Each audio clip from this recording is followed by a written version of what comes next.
आज शिवसेना उद्धव बाळासाहेब पक्ष आणि राष्ट्रवादी काँग्रेस पक्षाच्या वतीने परिवर्तन विकास आघाडीच्या माध्यमातून कर्जतमध्ये 2 जिल्हा परिषद आणि खालापूरमध्ये 2 जिल्हा परिषदचे उमेदवार आज आपण या ठिकाणी पहिल्या टप्प्यामध्ये जाहीर केलेले आहेत आणि येणाऱ्या 2-4 दिवसामध्ये सर्वच उमेदवार त्या ठिकाणी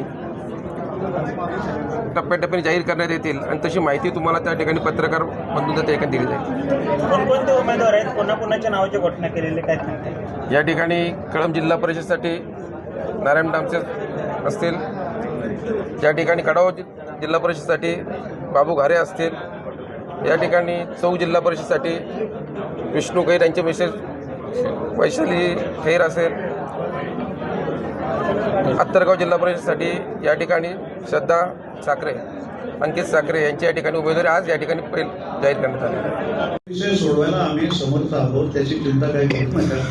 आले तर आहे, स्थानिक राजकारण आहे हे, राजकारण स्थानिक आहे. आता तुम्ही नगरपालिकेला महानगरपालिकेला बघितलं ना, किती वेगवेगळ्या आघाड्या, परमिटेशन कॉर्पोरेशन किती वेगवेगळ्या आघाड्या झाल्या.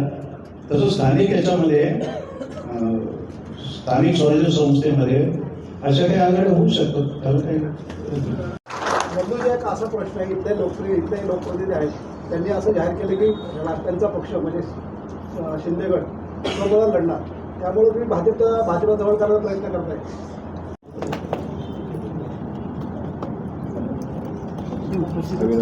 विकास आघाडीच्या माध्यमातून श्री नारायणदादा डामसे यांना शुभेच्छा.